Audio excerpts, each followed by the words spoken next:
Ladies and gentlemen, welcome back to another video by yours truly. We're going to be talking about Hanya in today's video, but before we get into that, I just wanted to let you guys know, first, I guess, I hope y'all are having a wonderful time during holidays. You know, I hope you get to spend some good time with your loved ones on Thanksgiving.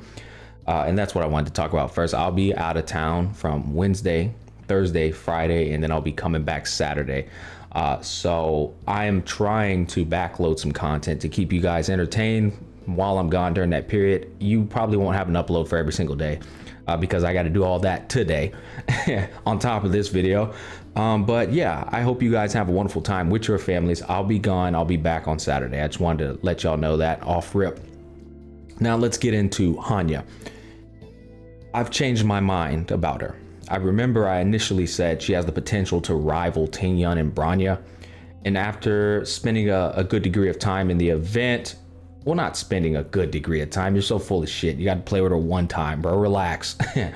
But I did spend some time studying her kit in that event. I recorded it just so I could like go back over it and look at everything. And then of course I've looked at the fine print of her kit descriptively as well. And I understand it now. I understand it very well. Yeah, she's not going to be Tingyun or Branya value. She's looking to be Yukong's value, and not even Yukong's value. What I mean by that is, you know how initially Yukong was looking like she's gonna be the most cracked character ever, but then when she came out, she ended up being one of the most clunky and complex, you know, weird harmony units ever. I think at E6 though, we can all agree that Yukong is one of the best, if not the best in slot for Imbibe de Lune. She just provides a ridiculous amount of value with her crit rate, crit damage, attack percent, and imaginary damage bonus, as well as a speed boost at the beginning. She just has an invaluable amount of, you know, benefits for Imbibe de Lune. Hanya actually has a great kit. The problem is she doesn't upgrade for any of the harmony units we have right now in the game. She is not even a side grade.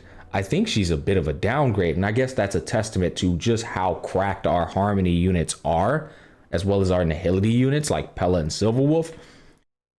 I don't see a need for you to have her on your account as a veteran player. I think Hanya is going to be a beginner player's, you know, avenue or, you know, play or angle. She is very easy to pick up and she provides a comfort with her skill point funneling. But if it's anything that I have learned playing this game since its release up till now and doing all the things that I've done on a sweaty level, skill point funneling has lost its value tremendously for the knowledgeable player of Honkai Star Rail. You don't really need somebody to give you extra skill points the way she's giving it. She can give up to 3 skill points when used correctly. But I just don't need those skill points. And I asked myself, okay, what team composition? What team composition is going to need that kit design? Obviously, Imbibe de Lune and Xing Shui, right? But as things stand right now, my go-to comp for Imbibe de Lune is Tingyun and Yukong, with him and Alorcha. That's like my go-to composition for him. In that composition, I don't need skill points. It works, right? And Yukong is not skill point friendly. She's skill point neutral at best. And if you really want to make her kit work, you're usually going to end up using that skill a little bit more than you're using autos. But basically what I'm trying to get at here is, if he doesn't need skill points in that composition, then why the hell would I put a Hanya on there? You know, it just doesn't make sense. I don't need her there.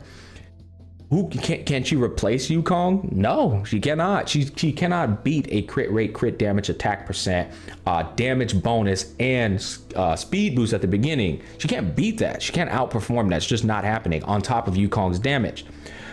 She cannot beat Tingyun, who can literally pretty much do everything she does, minus the skill point funneling, and battery Imbibe de Lune, thus keeping the uptime on his ultimate pretty much, you know, almost indefinite. So the next thing I ask is like, well, hell, if I can't replace none of those characters on an Imbibe de Lune comp, which is the most sought out comp for skill point funneling, then what the hell use am I going to have with this girl in terms of adding her to my account, investing my resources into her? I don't see the value, you know, and that's the sad reality of Hanya. But on the good side, I need to save my resources anyway. We have Runmei coming out, who is undeniably going to provide a benefit to your account that Bronya and Tingyun cannot provide. That is undeniable. We got Dr. Ratio coming out, who is going to be my most sought out character now, my most anticipated character that I can't wait to grab just because I love who he is. It's my brother is trying to cure idiocy in the world. There's no more admirable and respectable fucking, endeavor out there for me. I would love for him to come into this world today and cure idiocy here. I love him just for his kit design, or just because of his thought process alone. I love that fucking guy. He rocks, bro.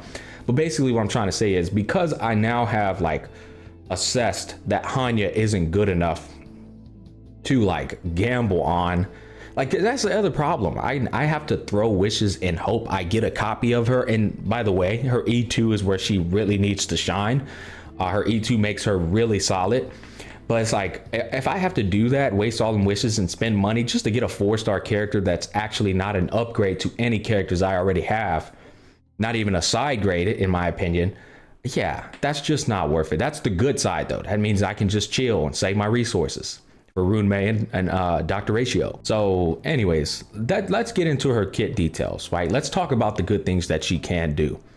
Skill point funneling, that's one of them, right? You're gonna get back 3 skill points if you use her correctly. She also gives a free ass 30% damage bonus if you just attack the person that has the burden inflicted upon them. Literally with anybody. So if you attack them with Imbibe Lune and they have burden on them, boom, 30% damage bonus given just like that, free 99 plus the skill points generated. That is of huge value. It is. The problem is her ult. Her ult gives a speed boost based off of her speed, a percentage of her speed, which is 20% at talent level 10. Then it gives a massive attack boost in addition to that, but it's only a single target, right? It's just a single target that's getting this speed boost and this attack boost. We have a character in the game right now that gives the same thing to the entire party. All right, so I'm just like, that's not a value either. Like Asta can do the same shit to the whole party, and now your whole party's faster. Now your whole party's has more attack. So when I'm looking at Hanya, I'm just like, you're not really adding anything apart from the skill point funneling to my account. And don't get me wrong, I don't think she sucks. I just think our harmony units are that fucking good. Our pre-existing harmony units right now are just cracked. That's just the truth. So the barrier to entry of providing value is high. It's very high. And Hanya is not meeting that bar for me, especially considering what's surrounding her. So speed boost, attack percent boost, and then damage bonus, and then skill point funneling. I do like all of these things, but I think she's more tailored to probably Argenti. I think she will actually be an upgrade for Argenti, but apart from him, yeah, I just don't see anybody else.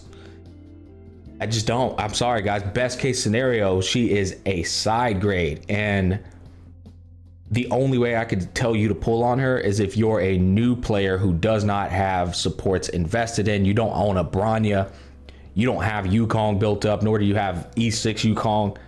Like if all you have on your account is like Asta and Tingyun, then yeah, you should probably pick up a Hanya. I'll go ahead and tell you, I think Hanya will do you fantastically. But as things stand now, I just cannot see her value. So for that matter, I've changed my mind. Hopefully this brought you some value. Those are really all my thoughts. Yeah, that's about it. It's gonna wrap it up, man. Thanks for watching. Again, peace, love, and happiness. Enjoy your holidays, and I'll catch you guys on the flip side.